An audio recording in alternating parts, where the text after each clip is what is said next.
But true power breeds distance. Those who claim loyalty do so under the weight of his position, not from an unshakable bond. And when the winds shift, when the throne is threatened, those who once stood by his side will vanish, revealing the truth that a king has no friends, only subjects and enemies. To seek friendship as a ruler is to invite weakness. There are no equals to the man who commands. The moment he lowers himself in search of kinship, he compromises his standing. Those around him, sensing an opportunity, will inch closer, not out of affection but out of hunger. They will smile, they will nod, they will whisper words of admiration, but beneath their flattery lies ambition. They do not wish to stand beside him. They wish to stand in his place. A king who forgets this, who believes in the illusion of trust, will not rule for long. His fate is not written in conquest, but in betrayal. Those he holds dearest will become the architects of his downfall, for power is not something shared without cost. History is littered with the corpses of rulers who mistook allies for brothers. The closer they allowed another to stand, the sharper the dagger that would find their back. Julius Caesar trusted Brutus, only to be struck down in the heart of the Senate. Napoleon surrounded himself with officers, only to be cast aside the moment his power waned. Even kings crowned in glory eventually find themselves alone, abandoned by those who once swore undying loyalty. The cycle does not change because human nature does not change. Those who crave proximity to power do not seek to serve. It is ambition that draws them close, a thirst that cannot be quenched until they have taken what is not theirs. A king understands this truth early, or he does not remain a king for long. He does not mistake smiles for sincerity, nor does he trust words over actions. He listens, but he does not confide. He rules, but he does not share. The weight of the crown is his alone to bear, and so he embraces the solitude that comes with it. The masses may admire him, they may cheer his victories, but he knows their praise is conditional. Should fortune turn, should another rise in prominence, their cheers will shift without hesitation. Loyalty is a luxury of the powerless. Those who lead must live without it. There is no warmth in power. A ruler's heart is not a place for affection, but for calculation. He does not waste time seeking comfort in others, for comfort is a trap. A mind softened by attachment is a mind easily manipulated. A ruler who fears isolation will surround himself with those who claim to care, but in doing so he welcomes his own undoing. He will confide, he will relax, he will believe that those beside him are there for him rather than what he provides. And the moment he lowers his guard, the moment he allows himself to need them, they will remind him of the truth. A king stands alone. Many men dream of power, but few can withstand the solitude it demands. They believe rulership is the height of human achievement, an existence of wealth, dominion, and control, but they fail to see what it takes. They see the throne, but not the emptiness that surrounds it. They see the authority, but not the paranoia it breeds. To rule is to exist in a world where every relationship is a transaction, where every alliance is temporary, where every conversation is laced with hidden intent.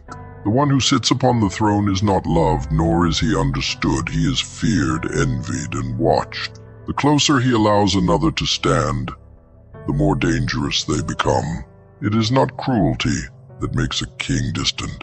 It is survival. The ruler who does not trust is the ruler who endures. He does not mistake solitude for weakness, for he understands it as his greatest strength. It shields him from the influence of false allies, from the distractions of shallow bonds. The man who requires friendship to function is vulnerable, for his need will be exploited. A king needs nothing but his own mind, his own will, his own unwavering ability to see through deception. To accept loneliness is to accept the truth of power. Those who walk this path do so without companions, without equals, without safety in numbers. Many seek to rule, but only those willing to sever their ties with comfort. can withstand what comes with it. They must bury sentiment beneath strategy, discard attachment in favor of control. They must learn to see the world not as a place of bonds and shared trust, but as a battlefield where every individual is a moving piece, every interaction a calculated exchange. To rule is to know that the world does not gift power. It takes it from those too weak to wield it, and when it is taken by those who once called themselves friends. The ruler who survives is the one who understands this before it is too late. He does not allow sentiment to erode his position. He does not offer his trust freely, nor does he believe in the illusion of unconditional loyalty. He walks the path of leadership knowing that his strength does not come from those around him, but from his ability to walk alone without hesitation. Power is not given freely. Every interaction, every alliance, every word exchanged is a transaction. Those who fail to see this live under an illusion, believing in sincerity where none exists. They mistake kindness for loyalty, flattery for admiration, companionship for trust. But a ruler does not have the luxury of naivety. He understands that every person who enters his presence comes with a motive, an expectation, a silent calculation of what they stand to gain. Whether it is wealth, influence, protection, or access, no one aligns themselves with power without reason. And so the king does not resent this truth. He wields it. He does not ask if a relationship is genuine, for he already knows the answer. Instead, he decides how to control the terms of the exchange, how to ensure that he remains the one dictating the cost. Every favor granted is a debt created. Every promise given is leverage secured. Those who fail to recognize this find themselves enslaved by obligations they never intended to take on. A ruler does not allow himself to be placed in such a position. He does not hand out generosity without ensuring the return will be greater. He understands that goodwill is a currency, one that can be spent wisely or squandered carelessly, and so he does not waste it. He does not offer kindness for free, nor does he extend protection without purpose. If one seeks his aid, they must first prove their worth. If they request his guidance, they must first demonstrate their usefulness. Nothing is given, everything is earned. This is the foundation upon which power is maintained. Some recoil at this reality, clinging to the belief that relationships should exist beyond self-interest.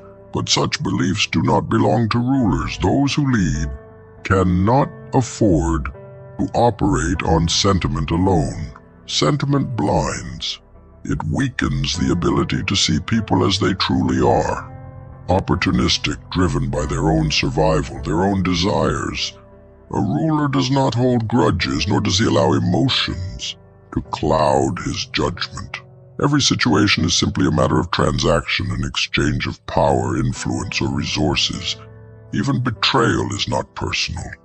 It is merely a shift in the balance of interests. Those who deceive do so because they believe the reward outweighs the risk. The ruler does not waste time lamenting treachery. He only ensures that the cost of such an action is so high that none dare attempt it again. To rule is to decide the terms of every exchange. Those who fail to set the terms will have them set for them. A ruler does not allow himself to be used without compensation. He does not give without ensuring that the act will serve his greater purpose. Even acts of generosity are strategic, designed to place the recipient in a position of dependence, to create a future obligation that will be repaid when the time is right. Those who do not understand this move through life at the mercy of those who do. They give without thinking, they trust without verifying. They expect reciprocity where none is promised, and when the inevitable betrayal comes, they stand in shock, unable to comprehend why the loyalty they assumed was never returned. A ruler does not make this mistake. He does not expect what is not explicitly secured. Every conversation is a negotiation. Every alliance is conditional. There are no exceptions. Whether the interaction is positive or negative, it serves a function, a purpose within the larger structure of power. Those who oppose the ruler do so because they see something to gain. Those who align with him do so because they recognize the benefits of proximity. He does not allow himself to become dependent on the approval or validation of others. He moves with the certainty that all who surround him have their own motives. But as long as he remains in control of the transaction, he remains in control of the outcome. This is the nature of rulership, understanding that nothing is given freely, that every interaction carries a price, and that the one who understands this best will always hold the upper hand. The difference between those who rule and those who are ruled is not merely power, but awareness. The ruler sees the world as it is, not as he wishes it to be. He does not waste energy on resentment or disillusionment. He accepts that every situation is transactional and ensures that he is the one who dictates the terms. Those who deny this truth are the ones who suffer under it, endlessly giving without understanding why they receive nothing in return. They believe that sincerity will be met with sincerity, that their sacrifices will be acknowledged, that their goodwill will be repaid. But the ruler knows better. He does not offer himself up to be used. He does not expect fairness. He only ensures that every action taken serves his vision, his legacy, his continued reign. To navigate power is to master the art of controlled exchange. The ruler does not simply give, he invests. He does not simply receive, he collects. Every decision, no matter how small, is a movement within the greater game. If he punishes, it is not out of personal vengeance, but to send a message. If he rewards, it is not out of sentiment, but to reinforce control. Even his moments of restraint are calculated, designed to serve a greater strategy. He does not react to the world, he shapes it. Those who fail to recognize this, who operate on instinct rather than intent, who believe in the illusion of selfless loyalty, find themselves discarded, outplayed, forgotten. Some will claim that this is a lonely existence, that to see every interaction as a transaction is to strip life of meaning. But those who speak this way misunderstand the nature of leadership. The ruler does not seek comfort in illusions. He does not chase friendships that exist only as long as his power does. He accepts the reality that all things are conditional, that trust is never unconditional, that every word spoken in his presence is spoken for a reason, and in accepting this he finds not loneliness, but clarity. He does not resent the nature of the world, he wields it. He does not fall victim to deception, he sees through it. This is the cost of the throne, and it is the price he willingly pays. A ruler must retreat into silence to understand the weight of his own existence. The world is filled with noise, distractions that cloud judgment, whispers of influence that manipulate the mind into seeking approval rather than control. But a king does not have the luxury of shared thoughts, of collective decisions, of voices shaping his path. He must sit with his own mind, alone, uninterrupted, until the truth emerges. Prolonged periods of solitude are not a burden, they are a necessity. They strip away illusions, removing the clutter of expectation, the pressure of opinions, the contamination of external influence. Only in isolation does a man come to terms with the reality of his place in the world, with the depth of responsibility that rests upon him. He sees clearly what others fear to confront, that control is an illusion, fleeting and fragile, but within that small measure of control lies the only meaning that exists. The need for companionship is a distraction. Those who fear solitude will do anything to escape it, filling their lives with unnecessary attachments, seeking validation from others to reassure themselves of their worth. But a ruler does not have that option. He cannot afford to let his identity be defined by the presence of others. The moment he relies on external forces to affirm his purpose, he loses the very thing that sets him apart, his ability to lead without permission. Solitude is not a punishment, it is the forge in which clarity is tempered. It forces a man to strip away every false belief, every comforting lie, every illusion that shields him from the truth. Without this process, he remains a prisoner to the expectations of those around him, never truly ruling, only responding. To lead is to be isolated. The further one ascends, the fewer stand beside them. The throne is not a seat of companionship, but a vantage point of singular perspective. A ruler who refuses solitude, who seeks counsel in every decision, who fills his days with endless interaction, will never truly understand himself. He will be a product of the voices around him, shaped by their influence rather than his own will. This is why so many fail when they reach power. They cannot bear the silence. They fear what they will find in the absence of distraction, but it is in that very silence where the mind sharpens, where the illusions fall away, where the true ruler is formed. There is no shortcut to self-mastery. No conversation, no book, no guidance from another will provide the answers that solitude can. To sit in silence is to confront the weight of existence, to strip life down to its essential parts. In the absence of others, a man is forced to ask himself what remains. Does he exist for himself, or does he exist for the approval of others? Is his ambition his own, or has it been shaped by expectation? These questions cannot be answered in the company of others. They require solitude, long and uninterrupted, until the mind no longer seeks distraction, no longer yearns for external confirmation. Only then can a ruler truly understand the limited control he has and, more importantly, how to wield it effectively. To rule, even in the smallest sense, is to navigate chaos with precision. The world is unpredictable, the circumstances ever-shifting. Most are controlled by these external forces, reacting to events rather than dictating them. But a ruler sees through this illusion. He recognizes that absolute control is impossible, that the only power he truly has is the ability to command himself, and that command is only developed through isolation. The undisciplined seek comfort in numbers, believing that through the collective they will find security. But the ruler knows that security is an illusion.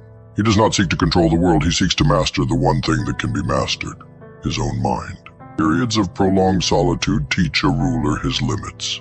They force him to acknowledge what is within his grasp, and what will forever remain beyond it. The desperate try to control everything, their environment, the people around them, the outcome of every decision. But this is a fool's pursuit. The ruler understands that his control is minimal. Forces beyond him will always exist. But within that small realm of influence, within that limited scope of power, he can shape himself into something unshakable. He cannot dictate the tides of fate, but he can determine how he responds to them. He cannot control the loyalty of others, but he can control his own expectations. This understanding is not reached in the company of others. It is found in the depths of solitude, where no one is present to feed illusions or soften reality. Many seek power without understanding the cost. They desire the throne without realizing what it demands. They believe leadership is about command, about dominance, about bending the world to their will. But the truth is far simpler and far more brutal. A ruler does not command the world, he commands himself. He does not control fate, he prepares for its arrival. And in this realization, solitude becomes a necessity, not a burden. It is in the absence of others that the mind sharpens, that clarity emerges, that the ruler sees reality as it is, not as he wishes it to be. A king who cannot be alone cannot rule.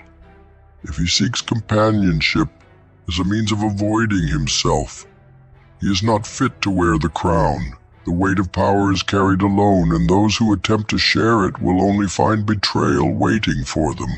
This is not cynicism, but reality. The higher one rises, the fewer can relate. The further one ascends, the more distant the voices of others become. And at the peak, there is only silence. Those who cannot bear that silence fall, seeking the comfort of false friendships, of alliances built on convenience rather than loyalty. But those who embrace it, who welcome the isolation, who use it to sharpen their perception, become unshakable. Every ruler, every leader, every person who has ever held power has faced the same truth. No one will ever truly understand their burden. No one will carry it for them. And the moment they seek companionship as a means of lightening the load, they set themselves up for failure. The throne is not a place of shared experience. It is a place of singular responsibility. Those who sit upon it do so alone, not because they wish to, but because they must. And in that solitude, they either find themselves mastering the limited control they have over their existence, or they lose themselves, grasping for connections that will only lead to their downfall. Rulership is not about dominion over people, it is about dominion over chaos. The world does not hand out order, it does not offer meaning wrapped in a perfect design. It is wild, untamed, indifferent to the desires of those who live within it. Most wander aimlessly, consumed by forces they neither control nor understand. They react rather than dictate, complain rather than construct, waiting for the world to shape itself in a way that makes sense to them. But the one who seeks to rule knows that meaning is not discovered, it's extracted. It is torn from the fabric of uncertainty, forced into existence through sheer will. This is not a path that welcomes companionship because few possess the discipline to persist through that level of isolation. The one who bends life to his will must do so alone, without the crutch of external validation, without the comfort of collective agreement. Chaos is the natural state of existence. It is the silent, ever-present force that reduces civilizations to dust, that erases legacies, that consumes the unprepared. It does not ask for permission, nor does it wait for understanding. It moves without conscience, without hesitation. To rule is not to remove chaos, but to tame it, to carve purpose from it, to stand against its overwhelming tide, and impose a structure where none was given.